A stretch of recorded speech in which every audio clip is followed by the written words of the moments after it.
Ladies and gentlemen, the inevitable has happened. Alexander Isak is a Liverpool player. Alexander to Liverpool. Here we go. But before we get on to this, Fabrizio Romano, David Ornstein, you inconsiderate bastards. Midnight. Midnight is when you announced this. I was about to go to sleep, and then I hear the bomber. I hear the here we go. My phone's blowing up, and now I'm reading Twitter, X, whatever you want to call it, and then I'm watching videos, and guess what? I ended up going to sleep 2 in the morning. You're taking a piss. I had work in the morning. I had to wake up 7, and you do this to me. You deprived me of sleep, both of you. When am I gonna get my sleep back now? When am I gonna get it back? 12 midnight.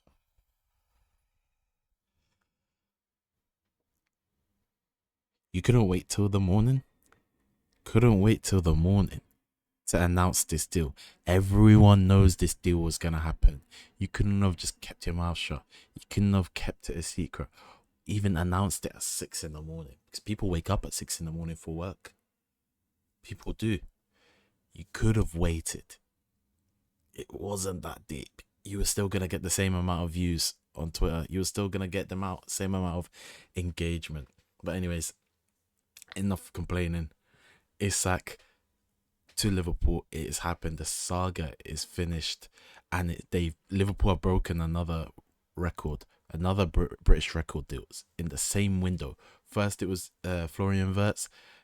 Then they find out Isak wants to leave. We come get you. £130 million transfer fee, record move for the Premier League. On his way for medical tests. Well, he was already there, so this is old new. This is a bit of old information now. And not only that, there's another transfer we're going to talk about later on, and there's another Liverpool transfer. It's not an Isak only video, but as I said in previous videos, getting Isak, it's mad greedy. You got Hugo Ekitike already playing up front, already hitting the ground running. And then you get him, and everyone knows Ekitike can play on the left wing. He can do a job in the left wing, and then you got Isak. You've got Verts. You still got Salo. I know he's a bit out of form, but I have faith that he will be back again. McAllister in midfield, Gravenberch. Let me not talk about it. Let me talk about the other deal. This is the Isak deal. Let me talk about this. Mark Guehi as well. They needed a defender. Konate got injured, but even regardless of the Konate injury, it's just Joe Gomez as their backup. That's not enough after letting go of Kwanzaa.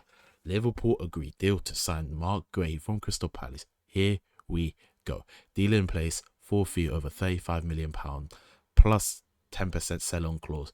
They're probably not going to sell him. They're going to keep him for life. The only problem is the deal might be off. What is right now is stalled. There's been new news.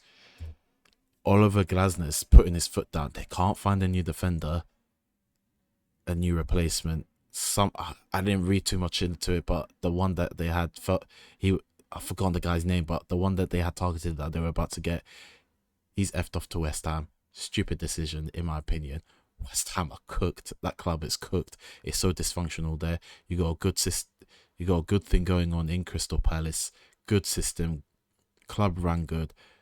Great manager. Good set of fans. Everything. It's just like good vibes there. And European football. Whoever you are, I've forgotten your name. You're an idiot for going to West Ham. But that means that the Mark Guehi deal has stalled. And transfer windows closed now. It's 7:23 p.m. At the time I recorded. But the thing is, because they've submitted the deal and it's just the paperwork, apparently they got a couple of hours extra after that. So teams that have already put bids down that have been accepted and they haven't done the paperwork yet, they've got extra 2 hours after. As for you, Man United, we just got a goalkeeper and that's it. Another season without a centre midfield. Another season without fixing our midfield situation. But enough of Man United, because this is not who we're talking about. We are talking about Liverpool Football Club. Yeah, yeah. And then just look at this. Look at their transfer dealings. This is what they did in the summer. Florian Wirtz, Hugo Ekitike, Milos Kerkez, Jeremy Frimpong, the kid. I've forgotten about him. They do have another centre back. Obviously, he's young, 18. Giovanni Leone. Two goalkeepers that are like backups. And then Mamadashvili that they signed last summer but is coming into play for this season. Stefan Baccetic is back. Even though I haven't heard much from him, I'm not sure what's going on. He's a highly touted player, so there's not much talk about him. No one's mentioned him or where he is. Seems to just be missing somewhere, unless I've missed some news. But look at the starting 11. I've cooked up the starting 11. Look at this. Bear with me, it's loading. Oh, piss off ads. Alisson Becker in goal. Eventually he'll let Mamadashvili take over. Frimpong right back. Virgil, Van Dijk, Konate, the two centre backs. Guehi can rotate with Konate, but obviously Konate is most likely going to be leaving to Real Madrid next season. So it will be Guehi there if he does sign and the deal goes over. And he will be starting for them because now Konate is going to be injured for a while. Kirk left back. Gravenberch and McAllister as the 6 and the 8s. Wirtz number 10, Salah right wing, Ekitike left wing, and Isak front. This is a cooked team, a very cooked team. The only problem is in midfield, there's not much like defensive cover. I know Gravenberch is physical, but you don't have a guy that permanently sits back and just protects the back line. However, this team is capable. This team is capable. And one thing I want to say right here, if I don't see Liverpool, I better see Liverpool win Premier League, Champions League, FA Cup, Carabao Cup, World Cup, Euros, Women's Euros. Take that trophy off of Chloe Kelly. I don't care. You're going to somehow qualify. Club World Cup whenever that comes back. Intertoto Cup. Give me more. Europa League. Conference League. Give me all the trophies. You might as well steal trophies from La Liga, from Bundesliga, because you're better than all of them. Your team is better than all of them. No excuses. And this is not me hating. No excuses. The one that I can let slide if you miss out is Champions League, because honestly speaking, Champions League, it is so competitive this season. You got PSG, strong as hell. Bayern Munich, I don't think they're going to win it, but always contending. Man City, Chelsea, who are a very good cup team, and their team is built for the Champions League. I can't even say they're dark horses. That's disrespectful to them. Let me know any other ones, but this, at least Liverpool have to have a strong running. At least semi-final. That's the bare minimum, and they have to have a strong running in the Champions League. I'm giving them a bit of leeway because the Champions League is that competitive and that tight. We saw it last season. But one thing for sure, there's no excuse. In the next 3 to 4 years, you better have won 2 Champions Leagues. If that team goes without winning a Champions League and they all age and retire, and then it's time to rebuild the team, and that team doesn't win the Champions League, that is a complete failure. As well as just not winning any other trophies. There's no excuse. If I see you not winning the Premier League, this is no hate. That is a complete failure. Complete failure. I'm not saying rip it up. You just go again. But if you don't win this is a coaching issue. This is an Arne Slot issue.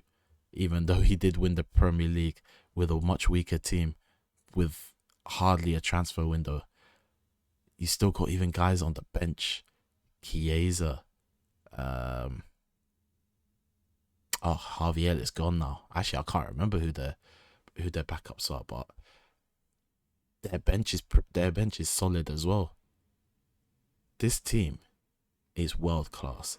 This team, I've never seen a transfer window like this.